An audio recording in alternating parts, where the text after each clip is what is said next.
You've been sad before, so you assume you know what depression feels like. You don't.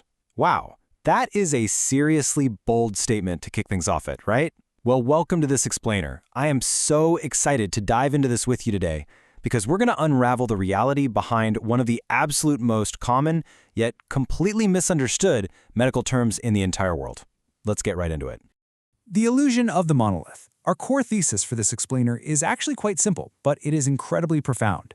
Depression is not just one single disease. It's actually a final common symptom. It's this surface-level presentation that is driven by wildly different underlying engines. So today, we're mapping out 15 different types of depression. And by the end of this, you're going to understand exactly why getting the type right is literally everything. Okay, let's start with section 1, the baseline of depression. So there's a really stark contrast we need to establish right away. Ordinary sadness, it has a reason, and importantly, it's got an expiry date. Major Depressive Disorder, or MDD, on the other hand, is a completely different clinical reality. To actually qualify for MDD, you need at least 2 weeks of a flattened mood or a total loss of pleasure, plus this whole cascade of other symptoms. You know, your sleep just falls apart, concentration completely evaporates, your limbs might feel incredibly heavy. But here is the crucial point, the truly cruel irony of MDD. The very illness that requires you to go out and get help is the exact same illness that strips away your ability to want anything at all. And it's an episodic trap. If you have one episode, you're highly likely to have another. But what if it doesn't actually come in episodes? Let's talk about persistent depressive disorder, or PDD. See, this isn't that dramatic, can't-get-out-of-bed type of depression. This is more of a low, gray, functional depression that just moves in and refuses to leave for at least 2 years. The trap here is devastatingly sneaky.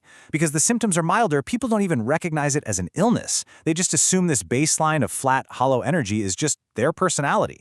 They go decades assuming everyone feels this way and just happens to hide it better. The ultimate tragedy of PDD is quite literally forgetting what normal even feels like. Moving right along to section 2, clocks, cycles, and hormones. Basically, biology can completely hijack a totally vulnerable brain. Take seasonal affective disorder, or SAD, for example. The trigger here isn't an event, it's literally just light. Less daylight totally throws off your circadian rhythm. The reality? You are treating a brain that is literally starving for a sunrise. Next up, postpartum depression. Look, it is not just the baby blues, it's triggered by a massive hormonal crash after delivery, usually coupled with absolutely zero sleep. And the reality is just heartbreaking. It comes wrapped in immense guilt because you feel detached instead of glowing. And surprisingly, it actually hits new fathers too. Finally, PMDD. Calling this PMS completely misunderstands the entire thing. It's an abnormal brain sensitivity to a totally normal menstrual cycle shift. It's a genuine, brutal psychiatric event that operates on a clockwork cycle and then vanishes almost the exact moment bleeding starts. It is absolutely in the brain, not the blood work. All right, section 3, when biology takes control. Now, this next insight is literally a matter of life and death in psychiatry. Bipolar depression looks completely identical to major depression from the outside. But if a clinician misses the diagnosis and hands a patient a standard antidepressant without a mood stabilizer, they can tip a bipolar brain straight into full-blown mania. The treatment for one depression literally becomes the trigger for another. So the absolute crucial point is this. A good clinician has to ask about your highest moods, not just your lowest. The entire outcome hinges on that one single question. And this brilliantly illustrates exactly why names can be so deceiving. Atypical depression is actually incredibly common. Notice how it completely flips the classic script. Instead of losing your sleep and appetite, you actually sleep and eat way too much. Your limbs feel like wet cement. But the real signature here is this false dawn effect, or mood reactivity. Basically, something good happens, and you genuinely feel better for a brief moment before just dropping straight back down. Add in some extreme rejection sensitivity, where a tiny, perceived slight ruins your entire day, and you can totally see why everyone misses it. You can literally laugh at a joke and still be deeply, fundamentally unwell.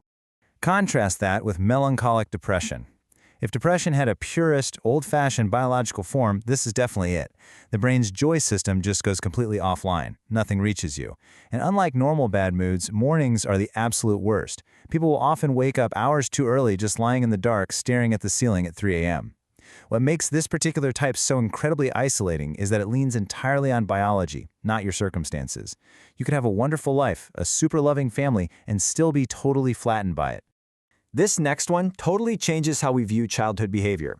DMDD was created because children with chronic, explosive irritability were being wrongly medicated for bipolar disorder.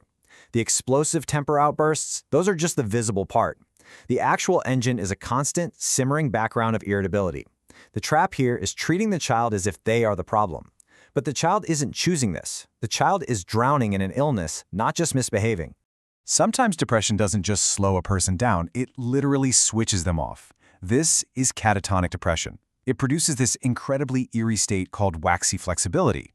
You can literally lift the patient's arm and it stays exactly where you left it, frozen in midair like a statue. It sounds impossible until you actually see it in person. But the strange mercy of catatonia is that even while the body is completely locked down, it can often respond miraculously to specific medications, sometimes within just hours. It's wild. Now this comparison is just chilling. Psychotic depression is where the illness stops lying quietly and actually starts inventing things.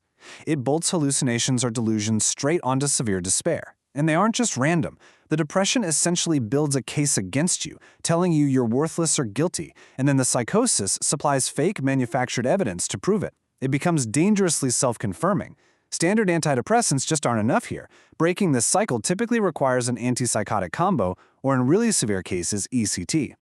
Moving into Section 4, Triggers, Substances, and Imposters. So here's a question for you. Is the brain sick or is it just poisoned? This is the ultimate detective question every clinician has to ask to distinguish between a true psychological depression and something induced from the outside. When we talk about substance-induced depression, we aren't just talking about illicit drugs here. This can be alcohol, it can be stimulant crashes, or even quietly listed side effects of prescribed meds. The really tragic loop is that you feel low, you use a substance like alcohol to try and escape, and the depressant nature of that substance just deepens the low. The escape hatch quite literally becomes the trap door. The big diagnostic tell here is timing. If the depression moves in lockstep with the substance, simply removing the poison often lets the mood lift completely on its own. And then, of course, there's situational depression. This one is tied to a very real, tangible stressor. You know, a job loss, a divorce, a death. The cause is outside of you, not buried in your brain chemistry. But guys, there is a massive quiet danger here. Because there is such an obvious reason to be sad, people often refuse to take it seriously. If ignored, that reaction can settle in, deepen, and literally mutate into major depressive disorder. Just pointing at the cause does not make it harmless. Okay, the final section, Section 5, Finding the Real Engine. When we look at treatment-resistant depression, a genuinely tragic pattern emerges. You try multiple medications properly. You experience repeated failure. By step 2, patients feel immense hopelessness. But here's the paradigm shift we need to talk about. That hopelessness isn't always a symptom of the disease. It's actually a completely rational response to being failed by treatment over and over again. But hey, resistant doesn't mean hopeless. It just means the easy options are out. Step 3 is the pivot to the heavy hitters. Ketamine, which can work in hours, TMS, which uses magnets to essentially wake up brain regions, or ECT. And finally, we have the ultimate imposter, depressive disorder due to another medical condition. This is where the depression isn't psychological at all. It's a direct physical effect of an illness on the brain, like an underactive thyroid, Parkinson's, or even just severe vitamin deficiencies. This brings us to a really crucial concept. Sadness is smoke from a different fire. If a person comes in describing classic depression, but the real driver is their thyroid, treating the mind does absolutely nothing. You have to treat the fire, not the smoke. Which leads us perfectly to our concluding thought. The word depression tells you how someone feels.